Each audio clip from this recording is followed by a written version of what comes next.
ॐ नमश्चण्डिकायै श्रीमद्देवीभागवत महापुराण प्रथमस्कन्ध अथ नवमोऽध्यायः। सूत उवाच यदा विनिर्गता निद्रा देहात् तस्य जगद्गुरोः नेत्रास्य नासिका बाहू हृदयेभ्यस्तथो रसः। सूत जी कहते हैं, जब जगद्गुरु भगवान विष्णु के शरीर से निद्रा देवी निकल गईं, उस समय उनके नेत्र, मुख, नासिका, भुजा, हृदय और वक्षस्थल से निकलकर वे श्रेष्ठ तामसी शक्ति आकाश में स्थित हो गई। तब भगवान विष्णु भी बार बार जमाई लेते हुए उठ खड़े हुए। वहां भगवान विष्णु ने भय से कांपते हुए ब्रह्मा जी को देखा। उन तेजस्वी विष्णु ने मेघ के समान गंभीर वाणी से कहा, हे कमलोद्भव ब्रह्मा जी, आप तपस्या छोड़कर यहाँ कैसे आ गए हैं? आप इतने चिंतित और भयभीत क्यों हो रहे हैं? ब्रह्मा जी बोले, हे देवाधिदेव, आपके कानों के मैल से दो महामान दानव पैदा हो गए हैं, जो भयंकर और महाबली भी हैं, जिनका नाम मधु और कैटभ है। उन्हीं दोनों के भय से आपके पास आया। हे जगतपते, हे वासुदेव, आप मुझ भयभीत तथा किंग कर्तव्य विमूढ़ की रक्षा कीजिए।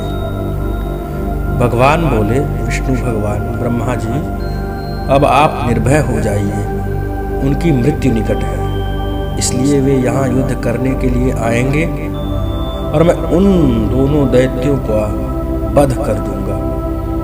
सूत जी बोले, इस प्रकार भगवान विष्णु ब्रह्मा जी से कह ही रहे थे कि वे दोनों मतवाले महाबली दैत्य ब्रह्मा जी को ढूंढते हुए वहां आ पहुंचे।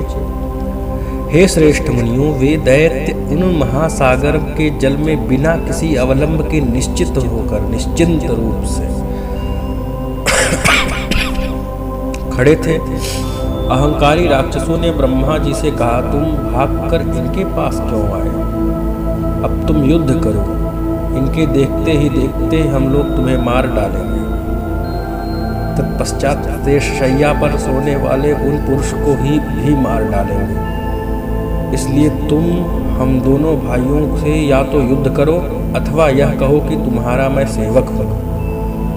सूत जी बोले, उन दैत्यों का वचन सुनकर भगवान विष्णु ने कहा कि अरे दानवेंद्रों, तुम दोनों मेरे साथ यथेच्छ युद्ध करो, जैसा चाहो वैसा।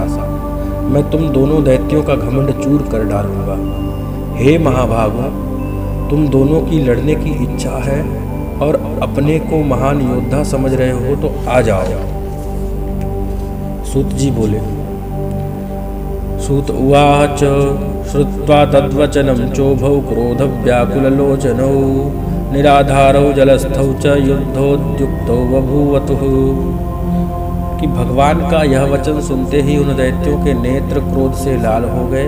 जल में खड़े निराधार वे दोनों भयंकर दानव युद्ध करने लग गए।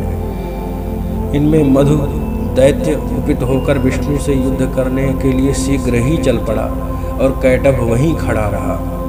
दोनों मतवाले वीरों के समान मधु और विष्णु में बाहुयुद्ध होने लगा। जब मधु थक गया तब कैटभ उनसे लड़ने लग गया। इस प्रकार क्रमशः कुपित एवं मदान्ध दोनों दैत्य परम प्रतापी भगवान विष्णु के साथ बारी बारी से बाहुयुद्ध करते रहे। उस समय वहां उस युद्ध के दृष्टा ब्रह्मा और आकाश में स्थित आदिशक्ति देवी थी। बहुत दिनों तक युद्ध करते करते वे दैत्य नहीं थके, तब भगवान विष्णु को ग्लानि होने लगी। इस प्रकार जब युद्ध करते हुए 5000 वर्ष बीत गए, तब भगवान विष्णु उन दैत्यों के मृत्यु का उपाय सोचने लग गए। उनके विचार में आया कि मैं 5000 वर्ष तक इनके साथ युद्ध किया, किंतु ये भयानक दानव थके नहीं और मैं थक गया। यह बड़े आश्चर्य की बात है। मेरा वह पराक्रम और वह परम तेजस्वी बल कहाँ चला गया?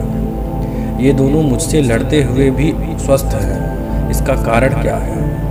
अब मुझे अच्छी तरह विचार करना चाहिए। इस प्रकार चिंता में पड़े हुए विष्णु को देखकर ये दोनों मतवाले दैत्य अत्यंत हर्षित हुए और मेघ के समान गंभीर वाणी में बोले कि हे विष्णु, यदि मुझ में अब बल न हो, विष्णु यदि मुझसे लड़ने का बल अब तुम में न हो, न बची हो, अथवा युद्ध से थक गए हो, तो सिर पर हाथ जोड़कर कह दो, मैं तुम दोनों का सेवक हूं। अथवा यदि सामर्थ्य हो तो हे महामते, आओ हमारे साथ युद्ध करो। आज हम लोग तुम्हें मारकर इस 4 मुख वाले ब्रह्मा पुरुष को भी मार देंगे। सूत जी बोले, उस महासागर में उपस्थित महामना विष्णु ने उनके वचन सुनकर सामनीत के अनुसार मधुर शब्दों में बोला। विष्णु बोले कि यह सनातन धर्म है कि थके हुए, डरे हुए, शस्त्र त्यागे हुए, गिरे हुए एवं बालक पर वीर लोग प्रहार नहीं करते। मैंने तो यहाँ 5000 वर्षों तक युद्ध किया। मैं अकेला हूँ और तुम दोनों भाई समान बल वाले वीर हो, और तुम दोनों बीच बीच में बारी बारी से विश्राम भी कर लेते हो। अब मुझे भी थोड़ा विश्राम कर लेने दो, तत्पश्चात मैं पुनः लड़ूंगा, इसमें संदेह नहीं है। बलि एवं मदोन्मत्त तुम दोनों भी कुछ विश्राम कर लो, तब मैं विश्राम करके न्याय धर्मानुसार युद्ध लड़ूंगा। सूत जी बोले, भगवान विष्णु की बात सुनकर दोनों दानव भी युद्ध करने की इच्छा से कुछ दूर जाकर विश्राम करने लग गए। उन्हें बहुत दूर बैठे देखकर चतुर्भुज भगवान विष्णु उनके मारने का उपाय सोचने लगे। ध्यान की अवस्था में होकर विचार करने पर उन्हें ज्ञात हुआ कि दोनों को देवी द्वारा इच्छा मृत्यु का वरदान प्राप्त है, इसी कारण ये थकते नहीं हैं। वे सोचने लगे कि मैंने व्यर्थ ही युद्ध किया, मेरा सब परिश्रम व्यर्थ गया। इस वरदान की बात को जानकर भी मैं कैसे युद्ध करूं? यदि युद्ध न भी करूं तो भी ये दैत्य यहाँ से हटेंगे नहीं।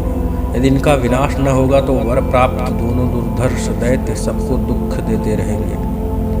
देवी ने जो वरदान इन्हें दिया है वह भी अत्यंत कठिन है। अत्यंत दुखी, रोगी और दीनहीन प्राणी भी स्वेच्छया कभी नहीं मरना चाहते, तब भला वे दोनों मदोन्मत्त दैत्य क्यों मरना चाहेंगे? अतएव अब मैं सब चिंता छोड़कर उन आदि शक्ति भगवती विद्या देवी की शरण में जाऊंगा, जो सबकी मनोकामनाएं सिद्ध करने वाली है, क्योंकि बिना सबके उनके प्रसन्न हुए कोई भी कामनाएं पूर्ण होती नहीं है। ऐसा मन में विचार करते ही भगवान विष्णु ने आकाश में स्थित परम सुंदर रूप वाली योग निद्रा भगवती शिवा को देखा। उन्हें देखते ही योगेश्वर अनंत भगवान विष्णु उन दोनों दैत्यों के विनाश के लिए हाथ जोड़कर वर प्रदायिनी भगवती भुवनेश्वरी की स्तुति करने लग गए। विष्णुवाच, नमो देवी महामाये सृष्टि संहारकारिणी, अनादि निधने चंडे भुक्ति मुक्ति प्रदे शिवे, न ते रूपम विजानामि सगुणम निर्गुणम तथा चरित्राणि कुतो देवी संख्यातीतानि यानि ते, अनुभूतो मया तेद्य प्रभावश्चाति दुर्घटः, यदहं निद्रया लीनः संजातोऽस्मि विचेतनः, ब्रह्मणा चाति यत्नेन बोधितोऽपि पुनः पुनः, न प्रबुद्धः सर्वथा संकोचित षडिन्द्रियः। हे देवी, हे महामाये, हे सृष्टि संहारकारिणी, हे आदि अंत रहित, हे चंडी, हे भुक्ति मुक्ति प्रदायिनी शिवे, आपको नमस्कार है। हे देवी, मैं आपके द्वारा सगुण तथा निर्गुण रूप को नहीं जानता, आपका जो अद्भुत रूप है उसे भी नहीं जान पा रहा हूँ। फिर आपके जो असंख्य अद्भुत चरित्र हैं उन्हें कैसे जान पाऊंगा? मैंने आपके अत्यंत दुर्घट प्रभाव को आज जाना है, जबकि मैं आपके द्वारा प्रेरित योग निद्रा में विलीन होकर अचेत हो गया था। ब्रह्मा ने मुझे बड़े यत्न से बार बार जगाया था, किंतु मैं अपनी छहों इंद्रियों के संकुचित होने के कारण जाग न सका। हे अंबिके, उस समय मैं आपके प्रभाव से अचेत हो गया था। जब आपने अपना प्रभाव हटा लिया तब मैं जाग गया और मैं उन दानवों के साथ अनेक प्रकार से युद्ध किया। उस युद्ध में मैं थक गया, किंतु वे नहीं थके, क्योंकि उन्हें आपका वरदान प्राप्त था। जब वे मदोन्मत्त दानव ब्रह्मा जी को मारने दौड़े तब मैंने भी पुनः द्वंद्व युद्ध के लिए उनका आवाहन किया। वे मानव प्रदायिनी, हे आदि जगदम्बा, उस समय मैंने उनके साथ महासागर में घोर युद्ध किया। बाद में मुझे ज्ञात हुआ कि आपने इन्हें इच्छा मरण का अद्भुत वरदान दिया है। यह जानकर आज मैं शरणदायिनी आपकी शरण में आया हूँ।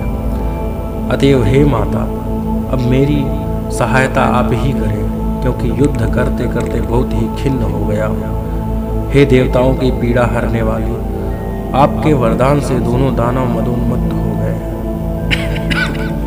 वे दोनों पापी दैत्य मुझे मार डालना चाहते हैं। अब मैं क्या करूं, कहाँ जाऊं? प्रणाम करते हुए उन जगन्नाथ सनातन वासुदेव विष्णु के ऐसा कहने पर मुस्कुराती हुई उन देवी ने उनसे कहा, हे देवाधिदेव, हे हरे, हे विष्णु, आप पुनः उनसे युद्ध कीजिए। इन दोनों वीरों को छल पूर्वक मोहित करके ही मारा जा सकता है। अब मैं अपनी वक्र दृष्टि से उन्हें मोहित कर दूंगी। हे नारायण, अपनी माया से जब मैं इन्हें मोहित कर दूंगी तब आप शीघ्र ही इन दोनों का वध कर डालिएगा। सूत जी बोले, देवी के प्रीति रस से पूर्ण वचनों को सुनकर भगवान विष्णु उस सागर में युद्ध स्थल में आकर खड़े हो गए। तब विष्णु को आते देख वे दोनों युद्ध के अभिलाषी महाबली दैत्य भी वहां आ पहुंचे। भगवान विष्णु को अपने सामने देखकर वे बड़े प्रसन्न हुए और कहने लगे, हे महाकाम, हे चतुर्भुज, ठहरो ठहरो, हार और जीत को प्रारब्ध के अधीन रखकर अब तुम हमारे साथ युद्ध करो। बलवान व्यक्ति विजय प्राप्त करता है, किंतु कभी कभी भाग्यवश दुर्बल व्यक्ति भी जीत जाता है। आप जैसे महापुरुष को जय या पराजय में हर्ष या शोक कभी नहीं होना चाहिए। आपने दानव शत्रु होकर पूर्व काल में बहुत से दैत्यों को अनेक बार हराया है, परंतु इस समय तो हम दोनों के साथ लड़ते हुए आप पराजित हो गए हैं। सूत जी बोले, ऐसा कहकर वे दोनों बाहुबली दैत्य युद्ध करने को तत्पर हो गए। तब वहां अवसर देखकर ज्यों ही विचित्र कर्मा विष्णु ने उन दोनों पर मुष्टि से प्रहार किया। क्यों ही उन दोनों बलोन्मत्त दैत्यों ने भी विष्णु भगवान पर मुष्टि प्रहार किया। इस प्रकार उनमें परस्पर महाभयंकर युद्ध होने लगा। उन दोनों महाबलशाली दानवों का युद्धरत अद्भुत दृश्य श्री हरि ने दीन दृष्टि से भगवती की ओर देखा। उसी काल में युद्ध के समय में सूत जी बोले कि विष्णु जी की ऐसी करुणाजनक दीन दशा देखकर अरुण नेत्रों वाली भगवती उन दीनों के ऊपर कृपा करने वाली दोनों दैत्यों की ओर देखकर हंसने लगी और उन्होंने दूसरे काम बाणों के समान मंद मंद मुस्कान युक्त तथा प्रेम भाव से भरे अपने कटाक्षों से उन पर प्रहार किया। इस प्रकार देवी के कटाक्ष को देखकर वे पापी मधु और कैटभ अत्यंत मोहित हो गए। वे कामांध दानव अपने ऊपर भगवती की विशेष अनुकंपा जानकर, भगवती की विशेष कृपा जानकर काम बाण से अत्यंत पीड़ित होने लगे और अपूर्व शोभाशालिनी भगवती को देखते ही वे वहीं खड़े हो गए। भगवान विष्णु भी देवी के उस प्रयत्न को समझ गए। दोनों कामी दानवों को देवी की माया से विमोहित जानकर स्वकार्य साधक भगवान विष्णु ने वहां मेघ के समान गंभीर एवं मधुर वचनों के द्वारा उन दोनों दैत्यों का उपहास करते हुए, हे वीरों, तुम्हारी जो इच्छा हो वरदान मांगो। तुम दोनों युद्ध में अत्यंत निपुण हो, मैं अत्यंत हर्षित हूँ। अतः मैं तुम्हें मनोभिलाषित वर दूंगा। यद्यपि पूर्व काल में भी मेरे द्वारा अनेक दानव युद्ध करते हुए देखे गए हैं, किंतु तुम दोनों भाइयों के समान मैंने किसी को देखा और सुना नहीं। तुम दोनों के अतुलनीय बल को देखकर मैं बहुत संतुष्ट हूँ। हे महाबली, हे दानव श्रेष्ठ, मैं तुम दोनों भाइयों की वांछित इच्छाएं पूर्ण करना चाहता हूँ। सूत जी बोले, भगवान विष्णु का यह वचन सुनकर कमल के समान नेत्र वाले काम पीड़ित वे दोनों महादैत्य जगत जननी आदिशक्ति जगदम्बा भगवती महामाया को देखते हुए विष्णु से अभिमान पूर्वक बोले, हे विष्णु, हम लोग याचक नहीं हैं, अतः आप हम लोगों को देना क्यों चाहते हैं? हे देवेश, यदि आप लेना चाहें तो आप जो मांगिए हम दे सकते हैं, क्योंकि हम लोग भिक्षुक नहीं हैं, दाता हैं। हे ऋषिकेश, आप अपना मनोभिलाषित वरदान मांगिए। हे वासुदेव, आपके अद्भुत युद्ध से हम लोग आप पर अत्यंत प्रसन्न हैं। उन दोनों का वचन सुनकर भगवान विष्णु ने उत्तर दिया, यदि तुम दोनों मेरे ऊपर प्रसन्न हो तो यह वरदान दो कि तुम दोनों भाई अब मेरे हाथों मरोगे कैसे? सूत जी बोले, विष्णु जी का वचन सुनकर दोनों भाई चकित हो गए और अपने को उनके द्वारा ठगा हुआ समझकर शोक चिंतित हो उठे। कुछ देर के बाद उनके मन में विचार आया कि संपूर्ण भूमि को स्थल रहित तथा वहां सर्वत्र जल ही जल देखकर उन्होंने विष्णु भगवान से कहा, हे जनार्दन, आपने हम लोगों को पहले ही वरदान देने का कहा था। यदि आप सत्यवादी हैं तो पहले उस वांछित वर को प्रदान कीजिए। हे मधुसूदन, आप हमें किसी निर्जल प्रदेश की सुविस्तृत भूमि पर मारिए, तभी हम आपसे मारे जा सकेंगे, अन्यथा नहीं। अतः हे माधव, अब आप सत्यवादी बनिए। तब भगवान विष्णु ने अपने सुदर्शन चक्र का स्मरण करके उन दानवों से हंसते हुए कहा, हे महाभागा, तुम्हारे कथनानुसार निर्जल या सुविस्तृत भूमि ही मैं आज तुम दोनों को मारूंगा, उसी भूमि पे। ऐसा कहकर देवताओं के आराध्य भगवान विष्णु ने अपनी दोनों जांघों को सुविस्तृत करके जल के ऊपर ही स्थल दिखा दिया और उनसे कहा, दैत्यों, देखो यहाँ जल नहीं है, पृथ्वी है, अतः यहीं पर तुम दोनों अपना सिर रखो। ऐसा करने से ही आज हम और तुम दोनों सत्यवादी सिद्ध होंगे। उस समय विष्णु का तथ्यपूर्ण वचन सुनकर तथा अपने मन में विचार करके उन दोनों दैत्यों ने अपना शरीर बढ़ाकर 1000 योजन चौड़ा कर दिया। तब भगवान विष्णु ने भी अपने दोनों जंघों को बढ़ाकर उससे भी द्विगुणित कर दिया। यह देखकर वे दोनों दैत्य बड़े विस्मय में पड़ गए, परंतु अपनी बात सत्य प्रमाणित करने के लिए उन्होंने अपना मस्तक उस अत्यंत अद्भुत जंघे पर रख दिया।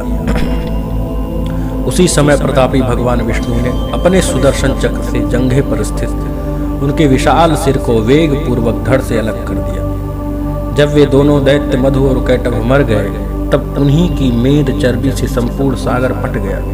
हे मुनीश्वरों, तभी से पृथ्वी का नाम मेदिनी पड़ गया और इसीलिए मृत्तिका भी अभक्ष मानी जाती है।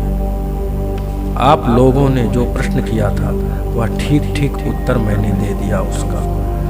महामाया महाविद्या सर्वदा आदिशक्ति जगदम्बा की उपासना करते रहे, क्योंकि वे पराशक्ति ही हैं, समस्त देव दानवों द्वारा आराध्य हैं। उनसे बढ़कर कोई दूसरा नहीं है तीनों लोक में। यह बात सर्वदा सत्य है एवं वेदों तथा शास्त्रों का निष्कर्ष है कि सगुण तथा निर्गुण रूप में सर्वदा पराशक्ति ही पूजन करने योग्य है और उनकी ही पूजा करती रहनी चाहिए। ओम इति श्रीमद्देवी भागवते महापुराणे पारमहंस्याम अष्टादशसाहस्र्यां संहितायां प्रथमस्कन्धे हरिकृत मधुकैटभ वध वर्णनं नाम 9मोऽध्यायः। ओम।